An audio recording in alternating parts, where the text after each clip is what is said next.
Hello Internet. Today we're going to be making a project I'm calling Unity Graph. So this is a data structures assignment thing we're doing.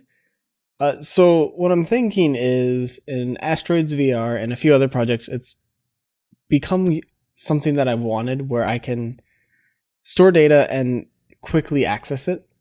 And so what I'm thinking is we're going to develop a project solely dedicated to those kinds of data structures that you need in a Unity project or hopefully any C# project, and you can just import them and use them. So we're going to be starting in Unity and maybe we'll take them somewhere else later.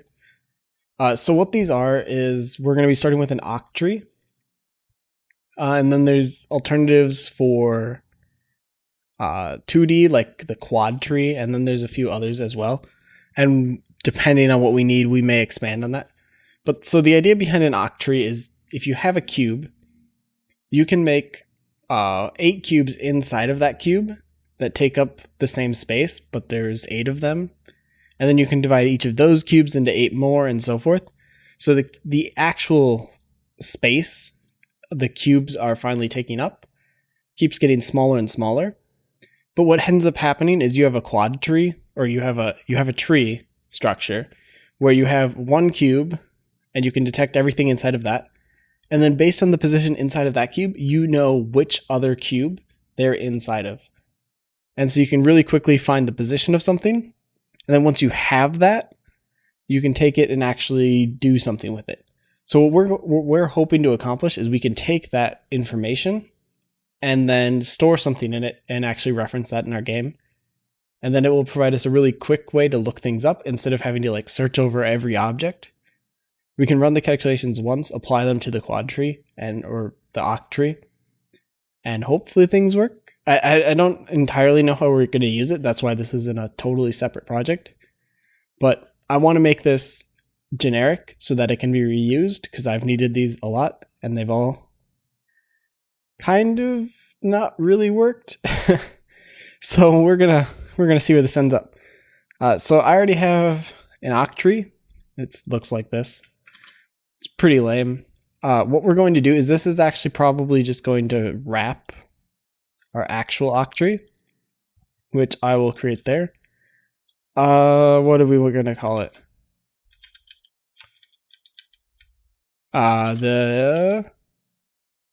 No, here's what we're going to do. We're going to undo that. And this is going to be our octree. Sorry, I'm getting ahead of myself. Let's just keep this as an octree and get rid of the mono behavior.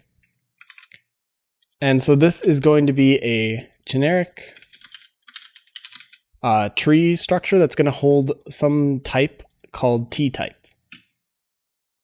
And so each octree, how do we want to do this? Do we want the octree to be recursive and just have smaller octrees inside of itself, or do we want them to have something else? What's the best way to do it? I think we'll create a separate node, I guess. So we'll have an octree node of type T-type. And so this is going to have either I guess it's going to have 8 of these, or it's going to have whatever the type is.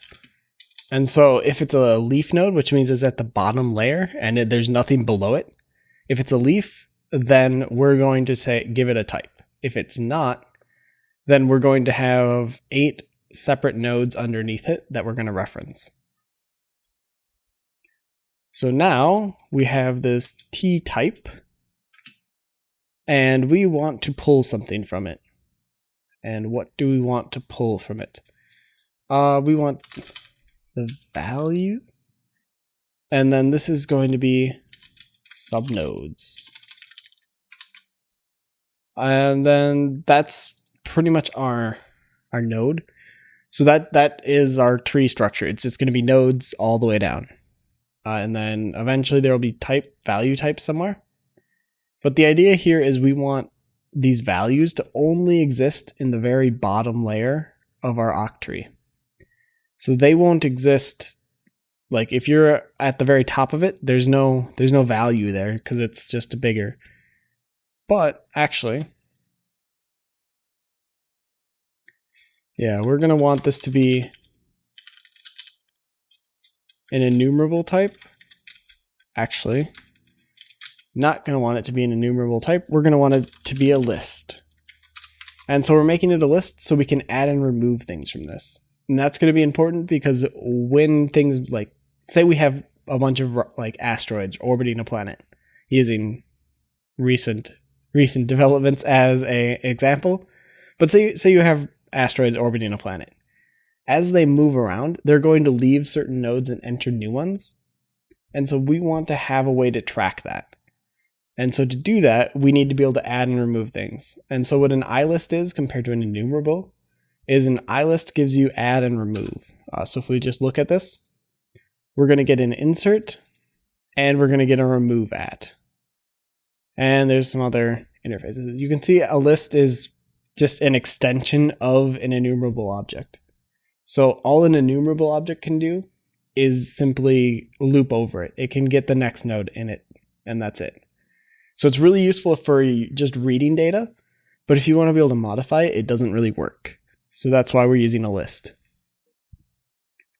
But I have talked a lot, and we haven't really gotten anywhere.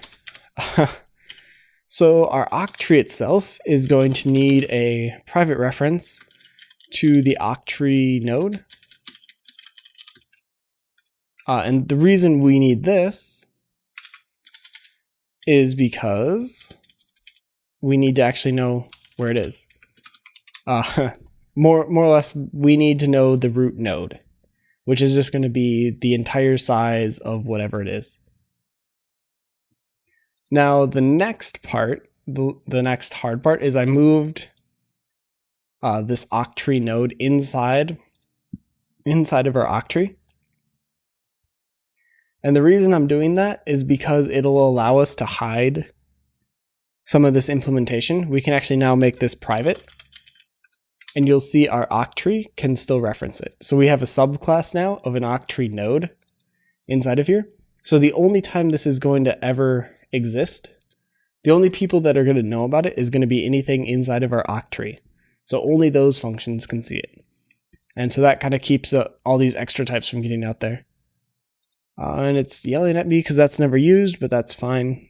What else?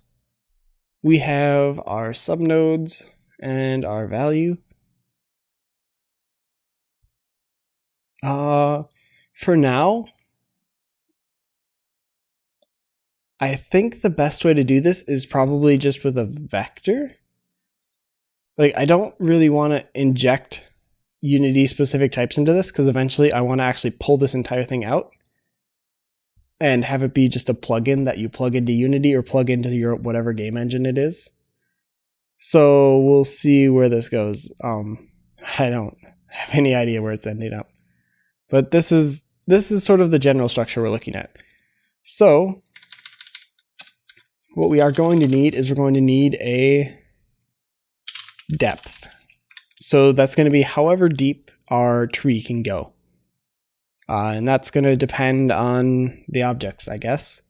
Well, you're going to have to configure that. But the idea here is you only want your Octree to be generated down to a certain depth, so you only have a certain resolution. So say you have a really big cube, eventually you'll get down to really small cubes, and you don't want to get any smaller. So that is the depth. It's going to be the number of subdivisions of our cube. And what else do we want? I think for easiness, we're probably going to be using a vector.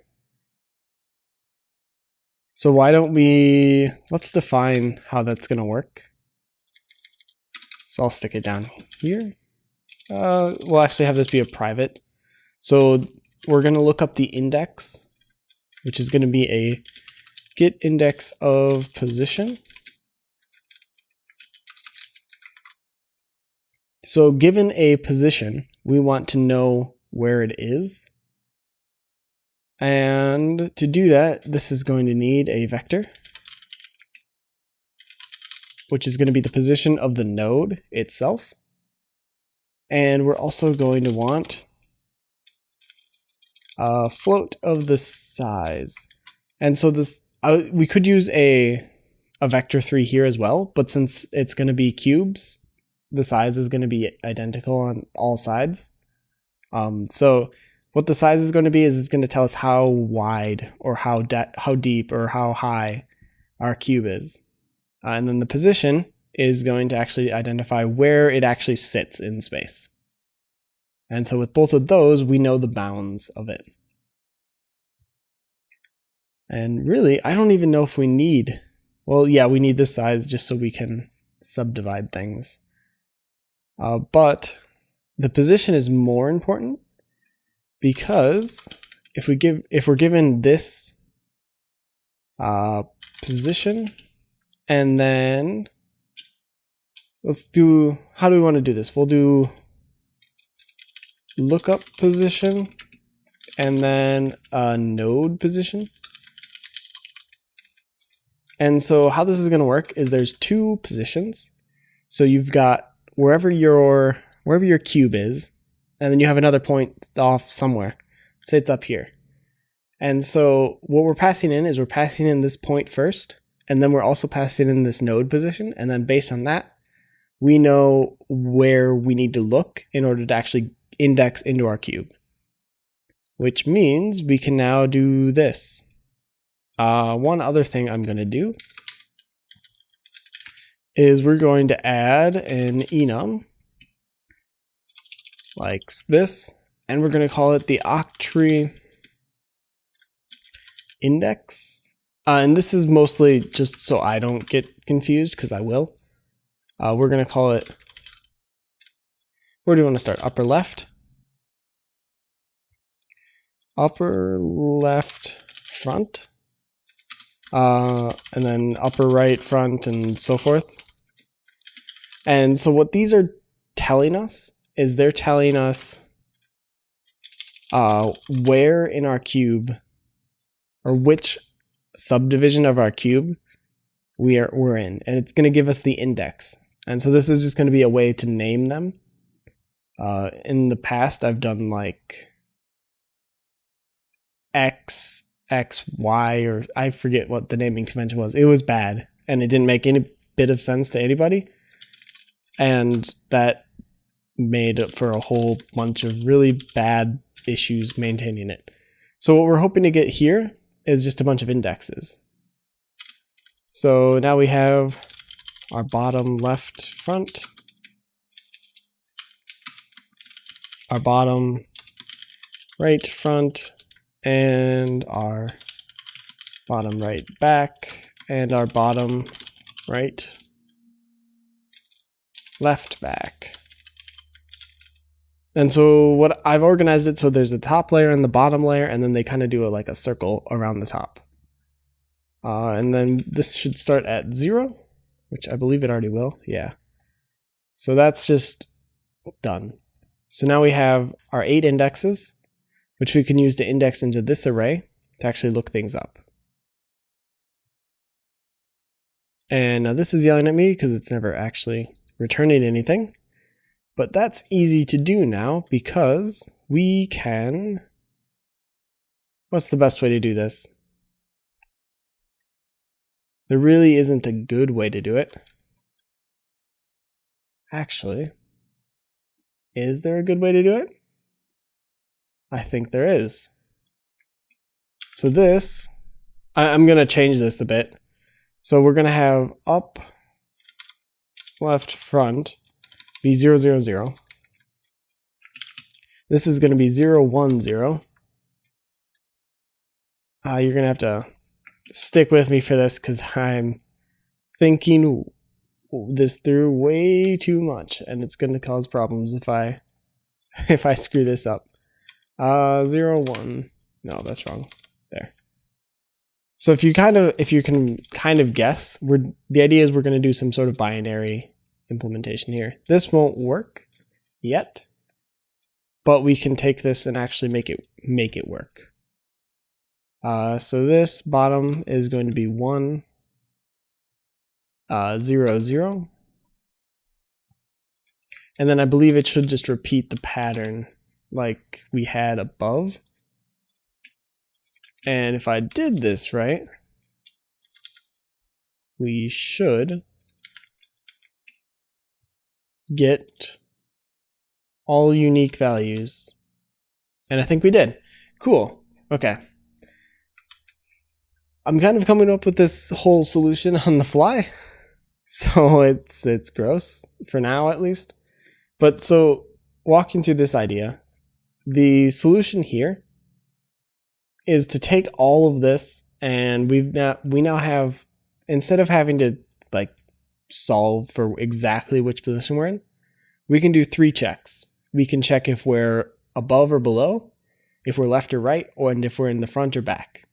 And based on those, we can just do really basic math actually to get that. And so that's what this allows us to do. So if something's up, it's 0. And if it's down, it's going to be 4, I believe, and so forth. So for example, this number is 5, which is, I should comment this because I will forget it. So we can just go through, this is going to be 7. This is 6. And this is 4. So if you're not familiar with binary, you should be, because it's how everything works. But so the way this is working is it's base 2. So the first one is either 0 or 1, and the next one is going to be either 0 or 2, and so forth. It's the exact same as base 10, where you count from 0 to 9, and then you roll over. Except now we're only going up to 2. So we go from 0 to 1 and then roll over, and then we keep doing that. So that's a terrible description of it, and you should never use that for anything, but that's the quick solution that came up in my head. So if you need to know more about it, read up on it. It's not, binary isn't that complicated, and it will make everything you do it way easier. So learn it. One of the interesting things of C, or at least C#, is if you lead something with a 0. So if you lead something with a 0, it isn't going to affect anything here because we don't have any big numbers.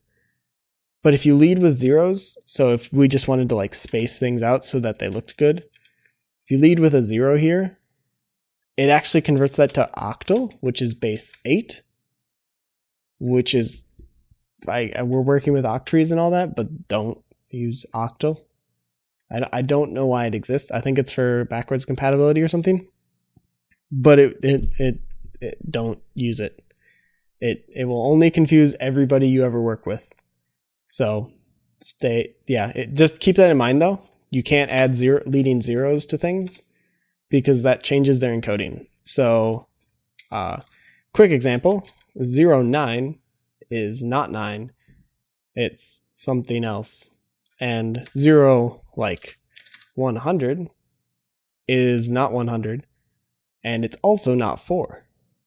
It is something in between that, whatever 1 to the times 8 to the third, 8, whatever. It doesn't really matter. Point is, don't use it. So now that we have this, what we can do is we can start with int index equals 0. And then we just want to return our index. And that's super easy, right? So now we want to do some OR equals. And we're going to do our lookup position dot x is greater than our, so what is it? Let's work with how we did this. So upper is going to be y, which is going to be our lookup or our node position dot y. So if if the position we're trying to find is above the pivot of our cube, then it's in the upper space. So then it's equal to 4. Otherwise it's 0. No, that was backwards. Sorry. Otherwise, if it's above, it's 0 because upper is our 0 here, and bottom is our 1. So that means this does that. You know what? I'm going to walk through this actually. I'm going to actually explain how this works. So we're initializing our index to 0. And then what we're doing is we're doing an index and we're ORing that with the result of this. And so this is a really fun function that has a test. It's called a ternary operator. It's going to run some sort of if condition. And then after this question mark, that's the true statement. And then after the colon, that's the false statement. So it's similar to, I believe ReSharper can fix this for me. Or not. Nope. Okay. Anyway, it's the same as doing an if. And then this would be the if part and this would be the else. So it just makes everything way shorter. The only difference here is we're not writing like 5 lines, which kind of a trade-off of readability versus verbosity. But the cool thing here is we're also doing an or equals. And what an or equals is going to do is it's just like a plus equals or anything like that. Except we don't want to add. We actually want to switch flags on and off. In this case, it doesn't actually make a bit of difference, but it kind of signals what we're doing a little bit better. And so what we have is we have 3 ors. We have 3 flags we want to turn on, and each of these checks is going to turn on one of them. So our right left is going to be this, like so. And then this one is our forward and backwards, which is going to be our 0 or our 1. And I'm just mapping these to their position in this in our encoding. So the leftmost bit is either up or down, and then the middle one is going to be left or right, and then the last bit in the back is either front or back. And so you map those, so 4 is the leftmost and so forth. So theoretically, this gets us a lookup. It may not necessarily map to this, but the advantage here is now we can use either this or this in order to get a node in our tree. So, not even sure if we're going to use this, but it's handy. And hopefully it makes it easier to understand. I don't know. I'm more rambling than helping. So, just to make sure this is actually working, we did check this one, and then I kind of copy and pasted really quickly for the X and the Z. So for X, that is going to be left, which is going to be, oh, I'm forgetting how my Unity vectors go.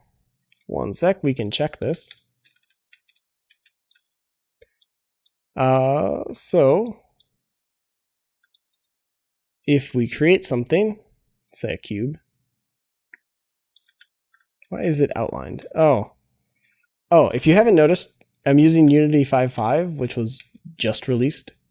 So some of the things may look different than previous videos because I just updated and things are breaking, and that's cool. But anyway, if I am correct, because this is the negative position, which means it is looking towards the positive position. So if the camera's behind me, it is looking in the same direction I'm looking, which is forward, if that makes any sense. So if its position is negative and it is looking towards the origin, it's looking forward. So if we go to the right, it increases. So all we need to know now is if our X is greater than our center, then it would be on the right side, which would be a 1. So if our lookup position is greater, then we want this to be a 2 and this to be a 0. I believe is how that's going to work. And then for our front and back, our front is going to be 0, which is going to be no, okay. Our front is going to be our, I guess it'd actually be our negative side, right? Because our front would be the one facing us, which if we're facing towards the positive side, or if we're facing forward, the front is actually facing back, if you think about it. So that means our lookup position should actually be less than our node, our center position. So this one's flipped as well, which was poor planning on my part. We should fix that. Okay, let's fix that. So there's, we'll just flip those, and then I'm just gonna actually change things a little bit. We're gonna place all of these with bottom, and the other ones with upper. Or lower. Lower seems like it fits better. Or bottom and top. Sure, top works.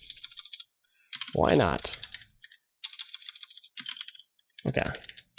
So now that we have this, everything should be good. We should be able to look up an index. But we haven't actually gotten to building our tree. So let's do that.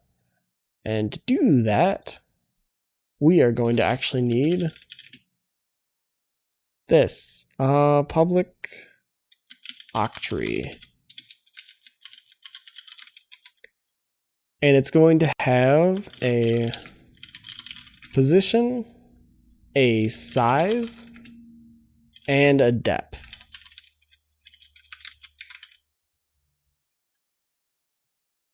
And we don't need this here. Okay. Now we want our node equal to a new Octree. And we want to also configure this stuff. So this is going to be a new Octree node with our position, size, and let's actually leave it there. I think that's all we need to do. So take our position equal to that, and our size equal to that. Now,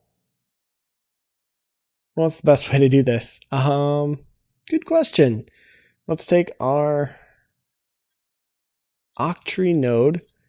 Well, obviously we need to feed in the position and the size.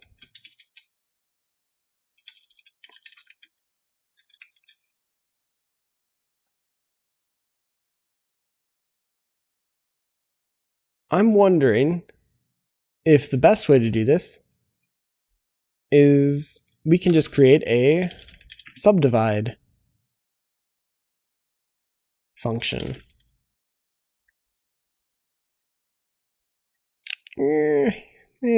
Not sure I like that. But let's start there, and if it really doesn't go well, then we can try it again. So we're creating a public subdivide. Great. Okay. I don't like this at all.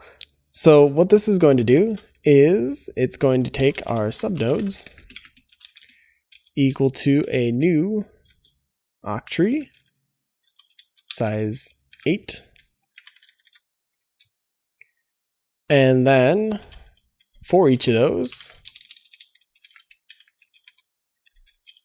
we'll go do something.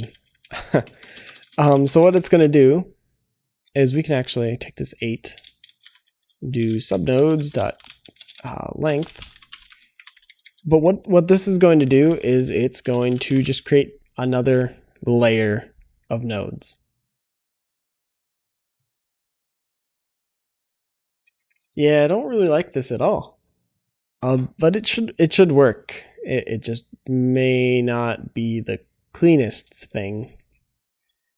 So at least it'll give us a good starting point. So subnodes, this is going to be a new Octree node. Oh, duh. We need to actually index it now. So we'll take the index, plug that in, and create a new Octree node. We don't know the position yet, so I'm just going to do new pose, and the size is going to be the size divided by half. So I'm just going to multiply that by 0.5. For the position, that is going to be a vector 3 called the new pose, and it's going to be equal to the current position. Sure.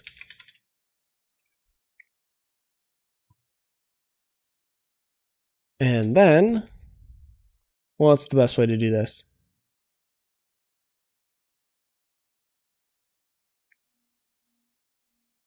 Well, one way to do it, I guess. This is gross.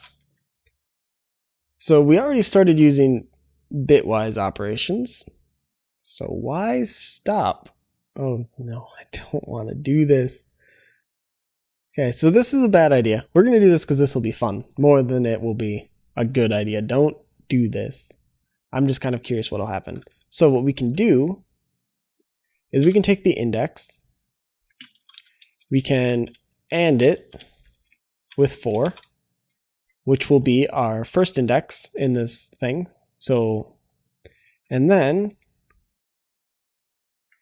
we can see if it's equal to 4.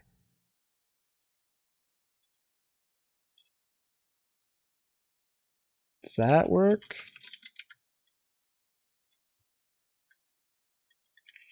No? Why not?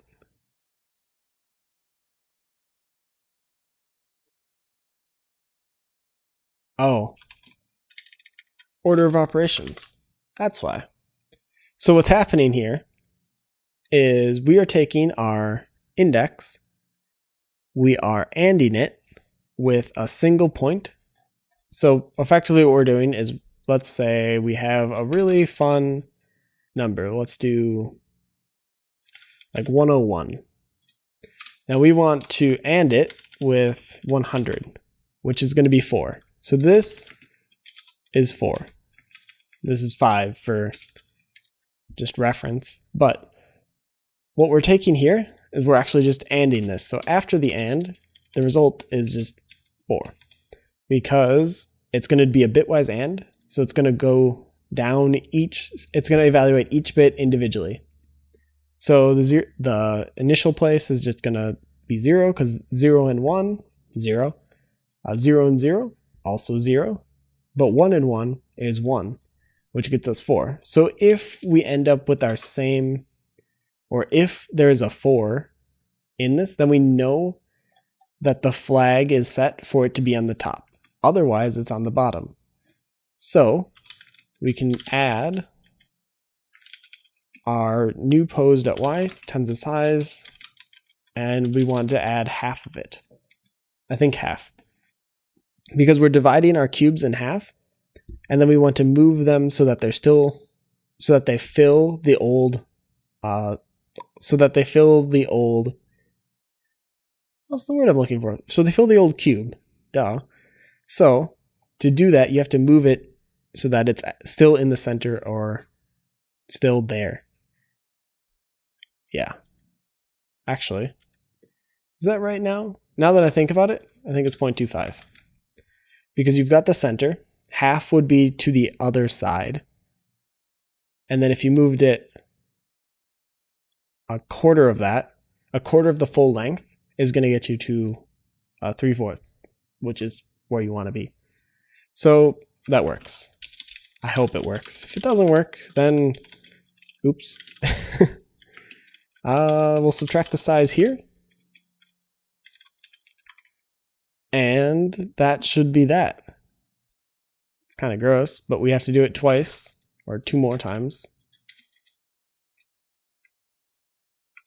We can also condense this into another ternary operator if we want to, but it's not needed. And since we aligned everything, I should be able to just do it by just swapping out these values. I shouldn't need to check it, but I'm going to. Yeah, this is gross. There's probably a better way to do this, but I haven't looked it up. So we're doing it this way. And this way seems to be going all right. I don't know, we've been going for 20-ish minutes, 30-ish minutes. But hey, it's doing a thing. Well, it isn't doing anything yet, but it will do a thing. Trust me, this will eventually work. Or not.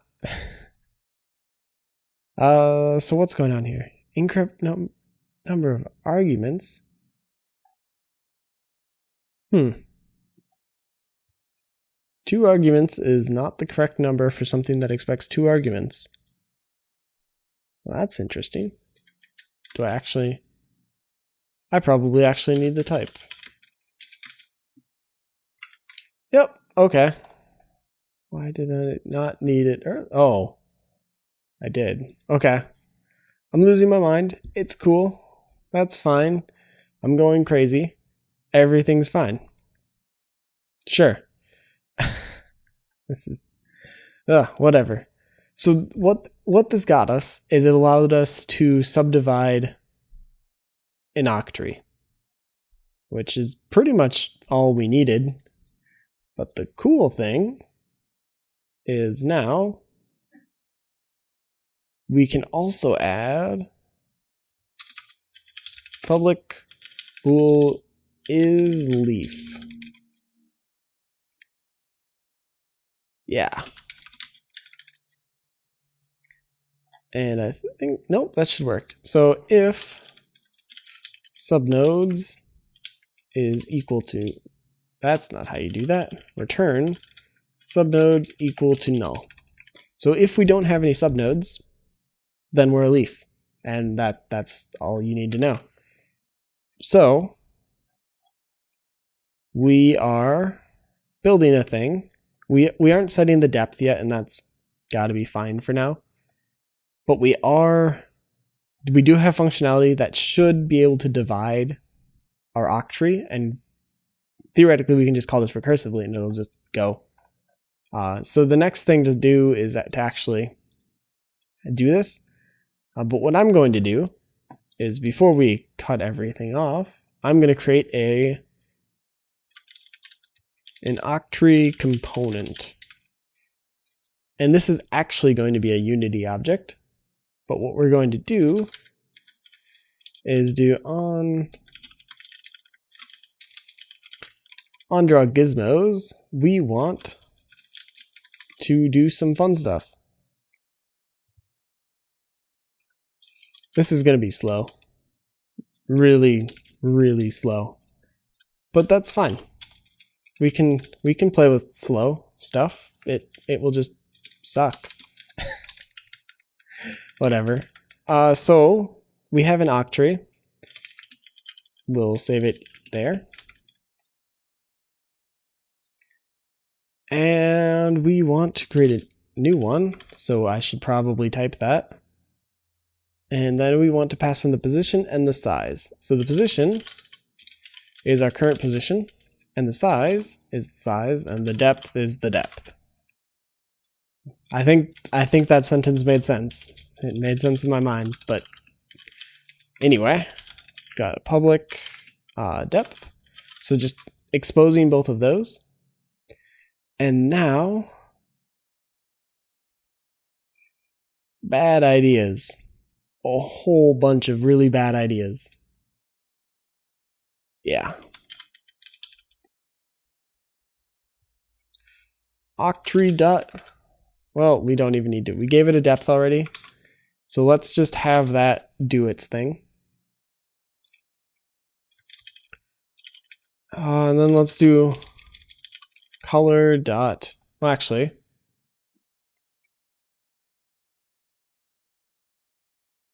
okay, so we can take the octree.get root And we're going to want to draw the node. So this doesn't exist yet, neither of those exist yet, but this is going to just return us the current root node, which is an Octree node of T-type, like so. So we can get our root node, or not. Oh, because okay. This is temporary, but breaking this out so it actually is exposed, so we can actually return that to here, and that way we can draw it. Ideally, this won't happen. We can work around that in a whole bunch of other ways.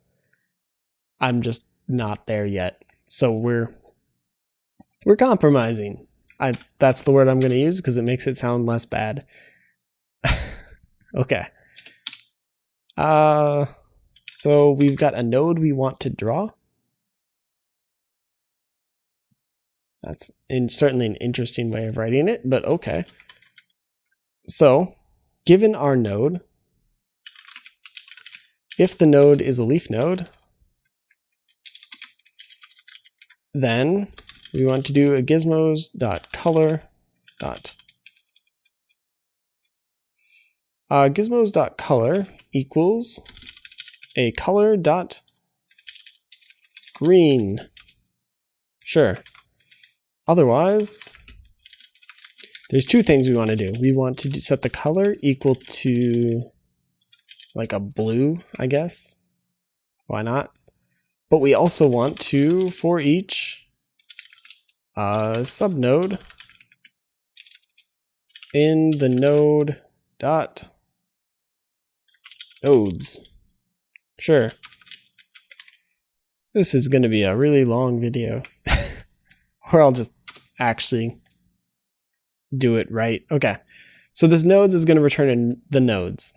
So it's actually exposing the nodes of that node. I'm saying node a lot. Anyway, what this is going to do is it's going to allow us to draw all of those nodes. So pass all of those into the draw node thing, and it should do its thing.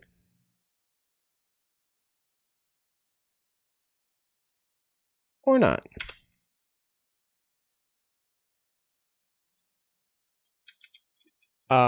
This should be.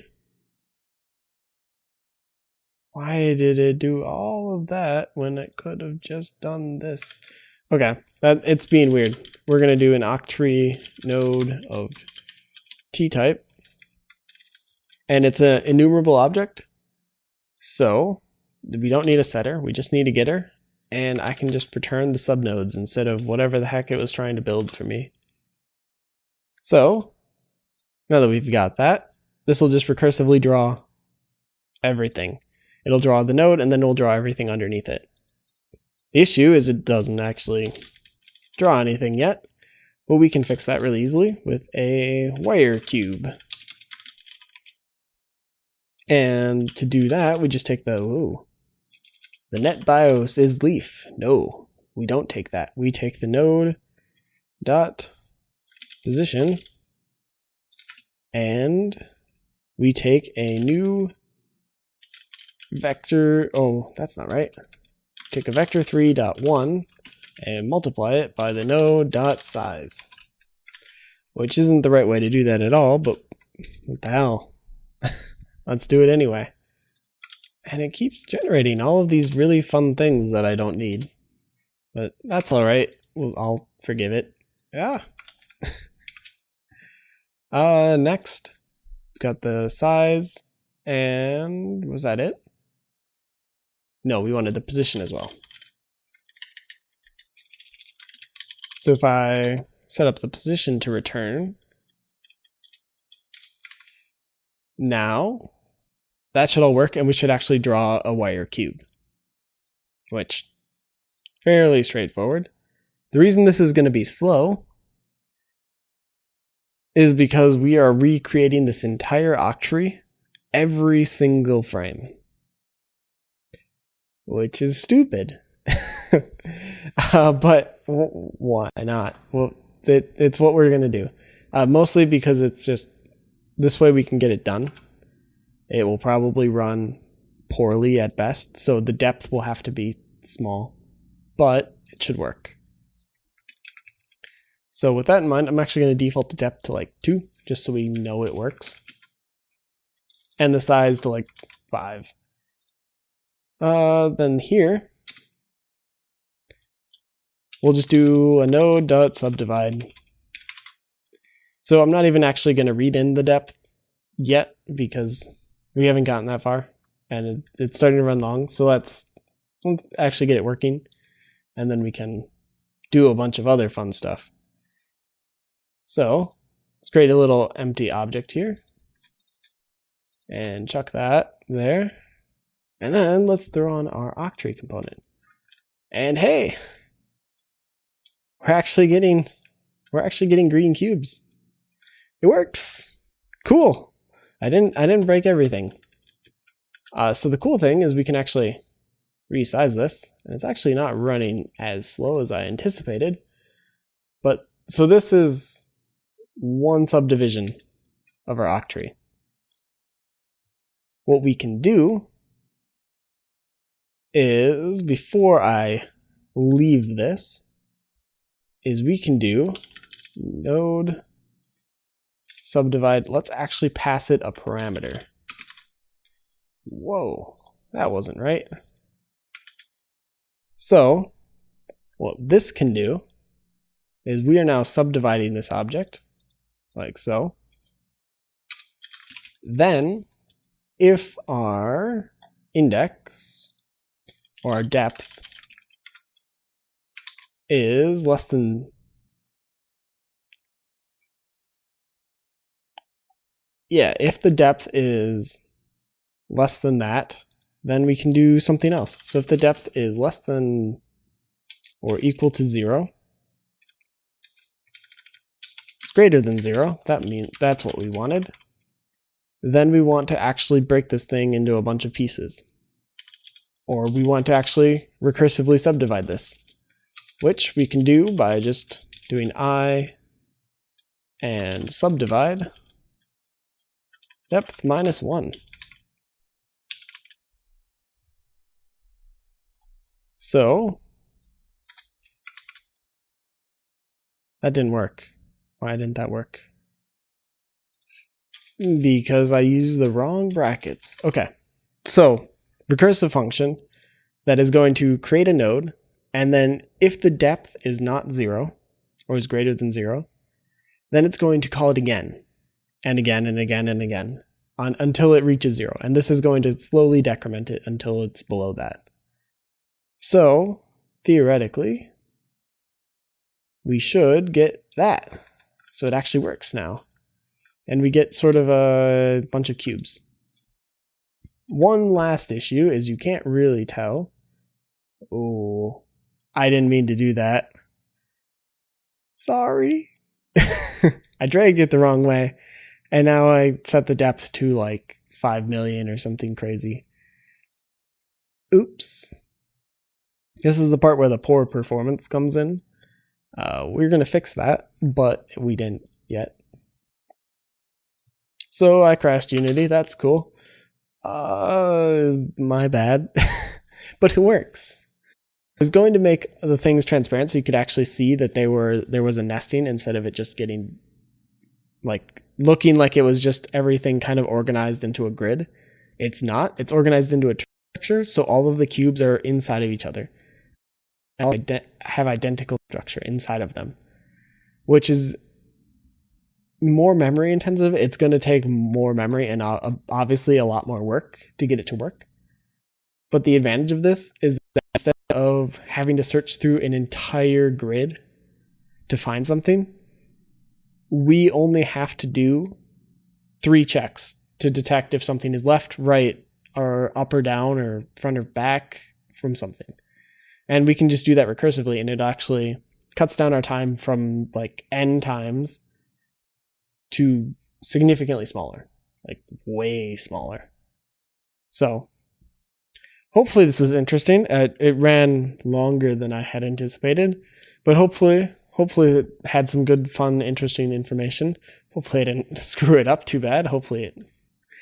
Hopefully, I stopped saying hopefully because I hopefully got this video to work.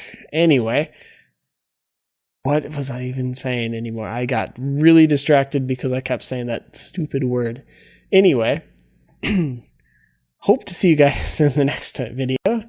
And if you liked it, let me know what you thought in the comments. I'm really interested. So if you guys want to use this in your own projects, don't yet.